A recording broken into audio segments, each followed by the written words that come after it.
The last game that we have this week is Thursday Night Football, and sometimes we're a little bit quick at Thursday Night Football. We'll go a little bit more in-depth into this one because there is a specific Explain the Grade that we want to get to with Justin Herbert's passing grade. But top 5 graded players that we had in this game, with the Chargers winning 37-10. Cam Hart, their cornerback, the top of the list for non-Justin Herbert players with a 92.4. Edge rusher Khalil Mack right behind him with a 90.0. Running back Amani Vidal with a 79.7. Safety R.J. Mickens a 75.1. And then wide receiver Ladd McConkey a 74.7. Justin Herbert in this game a 93.6 overall grade. On Minnesota's side of things, Blake Cashman was their top graded player with a 79.8. Wide receiver Justin Jefferson a 78.7. Edge rusher Jonathan Grenard a 77.7. Defensive tackle Jalen Redmond a 75.0. Edge rusher Tyler Beatty with a 70.4. And then Carson Wentz in this game a 35.4. I think that we have the same stat that told the story here, Dalton, because at the end of the day, with Carson Wentz playing the way that he did under pressure, you're just not really going to be able to win many football games. Well, and Justin Herbert's done a great job of responding to pressure. Both of these quarterbacks with such banged-up offensive lines, and that's what made this, or gave it the potential to be such a weird game, is that so many injuries on the O-line. Christian Darrisaw left this game, I believe, after 8 snaps. Again, the Vikings' offensive line's a mess with injuries. The Chargers' offensive line's a mess with injuries. But here's the difference. Justin Herbert pressured on almost 65% of his dropbacks. How about a 92.2 PFF grade under pressure anyway? That's ridiculous stuff considering that rate. 3 touchdowns, 1 big-time throw, plus he ran for 62 yards. That's big time. You look at the contrast of it with Wentz, who was under pressure 53% of the time, 46.6 PFF grade, just 4 for 12 with 5 sacks taken. Herbert only took 2 sacks on the night.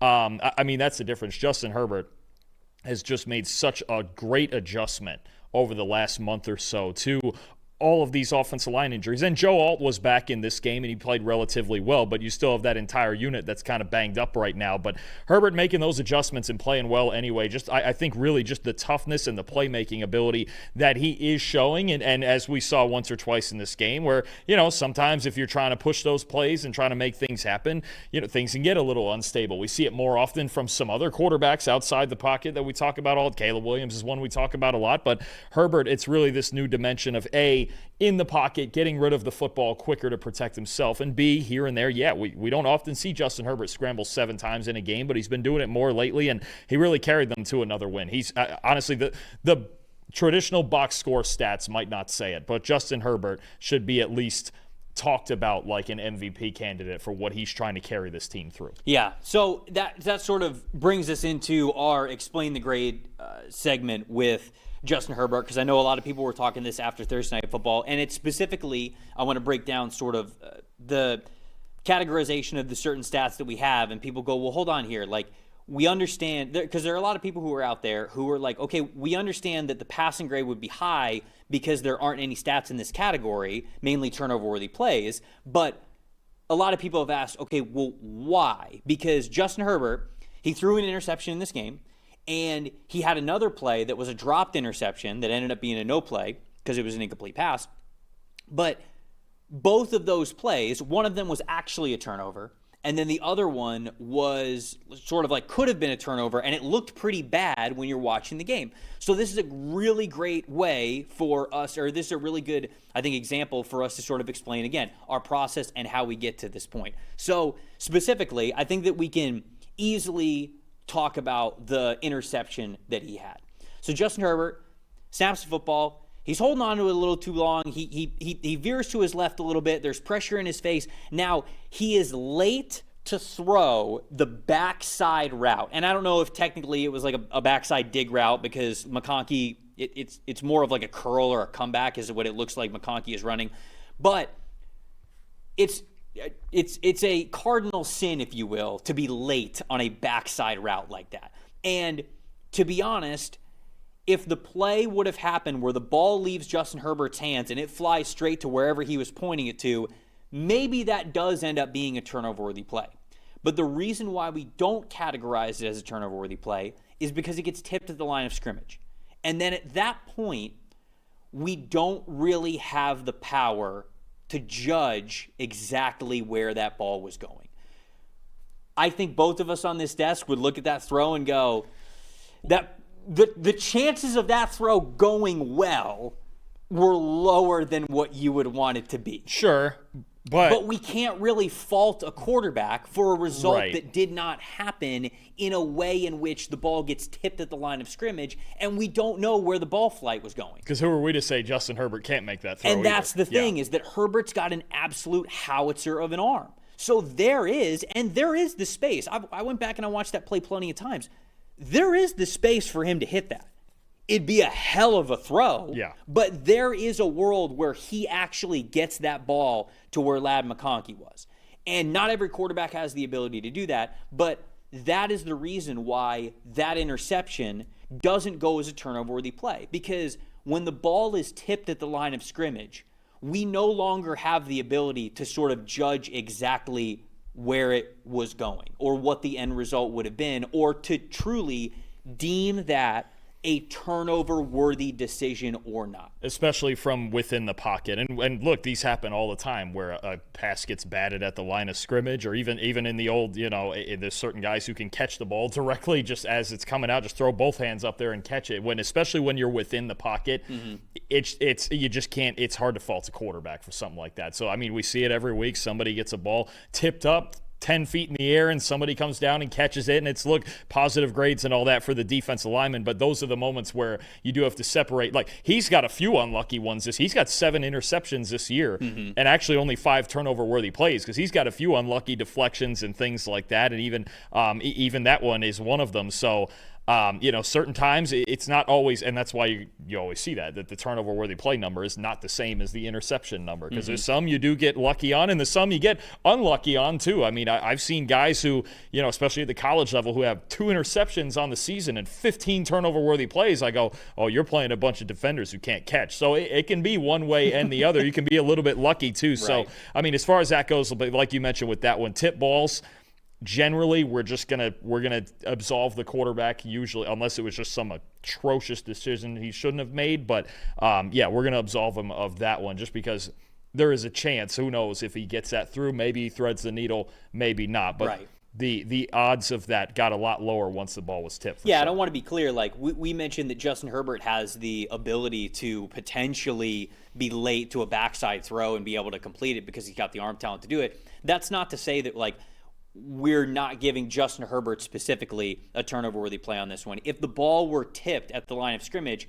we're almost always, like Dalton said, not putting the quarterback at fault, because we went through a couple of these plays right before this morning, because what we want to be better at is being more transparent between sort of what the data team does and how the grading team comes about these things, and we sort of want to be a microphone for them and be transparent with them, with you guys who are PFF subscribers, and also people who just love the game of football and want to understand it better from our point of view. And the conclusion, and what was reiterated to me from Ben Stockwell, who does a great job leading this team, is he's like, unless something is clearly wrong, we don't want to give a player a fault. And that concept comes about more with the, because there was people tweeting out about the first one, the Isaiah Rodgers play. Yes, because that's the one that we really reviewed and ended up incomplete. The tip ball thing, I think, is a bit simpler, right? The Isaiah Rodgers one, and look, this is the part where, there's gray area and there's really detailed things to break down, because you see, once or twice a game on every team, miscommunications of the quarterback thought, somebody was going one way and the receiver thought he was supposed to go the other way, and then the ball ends up in a funny spot. Now, so often it comes, and it's no harm, no foul, right? And you see the obvious ones where it's like, oh, the quarterback chucked it deep and the receiver ran a 12-yard stop, and you go, the ball just falls on the grass, and you're like, oh, they clearly. There's certain tighter ones like this where Herbert thought Ladd McConkey was running a hitch, and McConkey sold completely that he's running an out. And are there moments where it sure looks like it's one guy's fault or the other? Maybe, but those are kind of rare, especially when you talk about, and these are just things that two guys see defenses a different way, right? And McConkey was clearly 100% sure he was running out, and Herbert, especially with the mirrored concept on the other side, because he had a 2-by-2 formation. Right. And they're both, on the other side, you had a hitch in a corner. Right. But on McConkey's side, you had a corner, and he thought he was running an out. So we go, is it mirrored routes in a 2-by-2, which is often the case, or is Herbert gets absolved of that one despite the bad look, because we are not 100% sure that it's his fault or McConkey's. If we were 100% sure, we might downgrade one of them. Right. But since we're not 100% sure, and if it's a 50-50 thing, we basically just kind of wipe the slate and go, okay, we're not going to sit here and read into whose fault that was unless we hear it from somebody. Like there was a play last Friday night's college game where Louisville beat Miami. Carson Beck's last interception, for those who watched, it was a similar thing, and the ball was tipped. But even if it wasn't, similar thing with a tight end who I think Beck thought was going hot to the flat, and the tight end doesn't really know what route he's running, so he starts kind of sort of turning it up, and then the ball gets tipped and picked off. Like, that's a play, for as bad as Carson Beck played the rest of that game, that's a play where we didn't give him a turnover-worthy play either, because the tight end looks like he didn't know the route. Plus, the ball was tipped and got funny in the air, too, in the diving interception. So there's just certain times. The miscommunication, I'll tell you, and I got to be at the end of, when I was on that side, a reviewer on the passing game. Those miscommunication ones like that might be the hardest plays in the book for us. For sure. I mean, because it's just like, that's a moment where people go, well, they're not in the playbook. They don't know. And you're right. So we're not going to sit here and go, just make an assumption that it's all Herbert's fault and give him the -2 that some of those balls would get. Right. Like that's a ball that if it was just straight up a miss, that would get the bottom of the barrel grade. Yeah. And even if he got that here, his passing grade would probably go from a 91 to, I don't know, an 83 or 84, something like that. Is it a huge difference? He still had a great night overall, but it is a fun one to go, there's a lot of gray area. And there's a lot of plays that we have discussions. It was like 4 different people. We were sitting around discussing this exact play going, can we figure out if it's one guy's fault or the other? Yeah. And in that case, when it just looks like 50-50, and unless somebody after the game, even an presser or something said, and it had or Jim Harbaugh had an explanation, which they won the game, they're not going to go back on that right after. Yeah.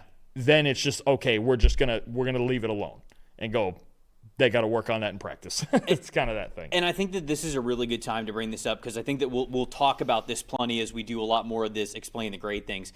When I watch people sort of talk about, PFF grades of what they agree with and what they disagree with on social media and things like that, I think that a lot of people have the wrong point of view with the word, the term, the theory, and the execution of being subjective.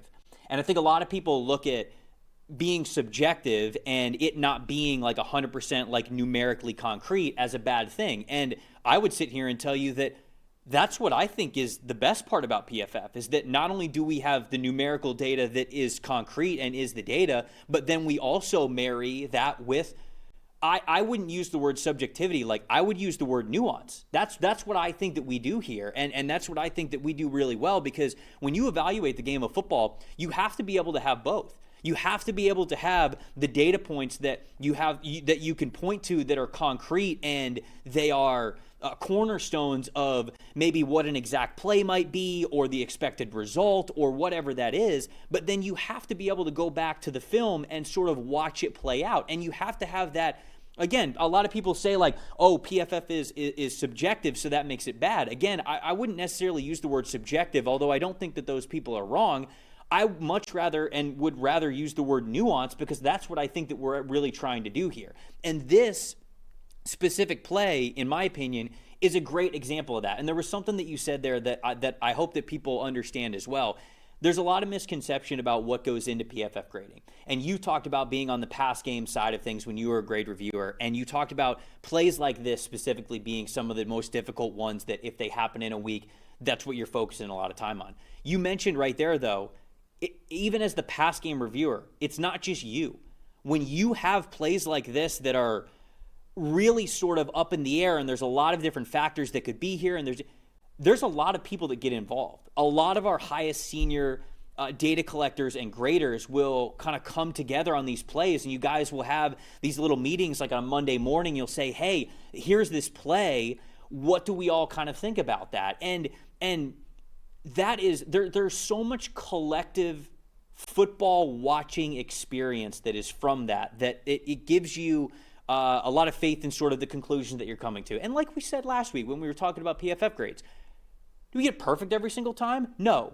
But that's the process that we go through to really put our best foot forward when it comes to that nuance that is so paramount to really understanding how a play got to the point that it did and how the grade got to the point where it did, the grade distribution, who's at fault, who gets credit, all that kinds of stuff. Because you mentioned on this play specifically, look, They break the huddle. They're in a 3-by-1 concept. They motion McConkey over. Now it's in a mirrored look in a 2-by-2. They're running a smash concept. On a smash concept, you are reading the flat defender. That is what you are reading. Whether it's a cover 2 look, whether it's a cover 3 look, whatever, you're reading the flat defender, because if the flat defender stays up, whether it's the corner or the outside linebacker, then you're going over the top. You're popping it over the top and you're going to the corner route.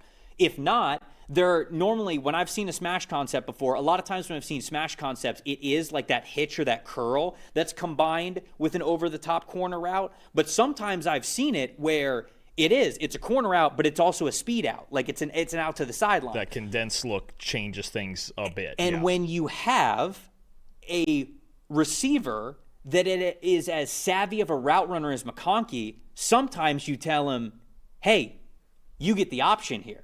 We'll give you the option. You can sit if you think that's the best way to do it, or you can have an out.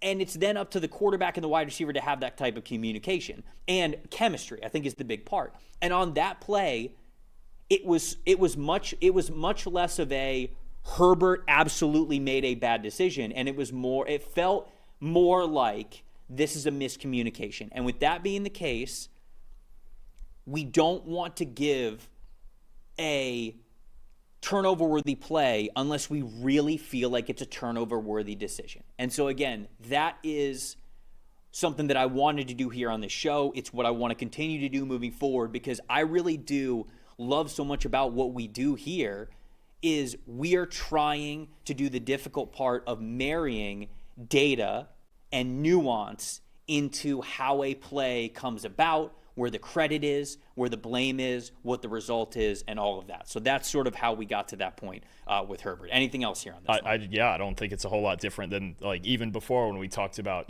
people will go, well, man, C.J. Stroud played a lot better this week, and that's true. But finding the why in all of this and just that link between all 22 guys on the field and going, hey, Houston had their best game in pass protection this week, that's a big reason. Is it the only reason? No, Stroud was great. Absolutely. I find it to be the same thing where it's just find the why for why these things happen. It can take, I'm telling you, some of these plays like that, it can take 4, 5, 6 people going, all right, here's what I see here, and we just trying to come to some sort of, so I'll tell you, those miscommunication ones, those are some of the hardest ones. Yes. And it can even be sometimes this guy thought to sit in a zone, this guy thought to, keep going through, and quarterback throws to one window, and the receiver stopped. I mean, these things happen every week in almost every game, so that's really, those are the fun ones. There's certainly fun ones, but they're also the difficult ones for sure. I think that we'll probably have 1 or 2 more of those that we get to talk about throughout the season as we do these Explain the Grades. I know you're sweating every time that we think that we've got to break it down because there's so much that goes into them, but I think you did a great job of saying that right there, finding out what the why is. And if you guys out there listening, watching, whatever it is, if you have a desire to always find out what the why is from the game of football, that's what we're always trying to do here at a high level of execution and integrity and all of that. So if you are ever curious of what the why is for how a player performed or how the result is what it is or whatever that is, we got you here at PFF.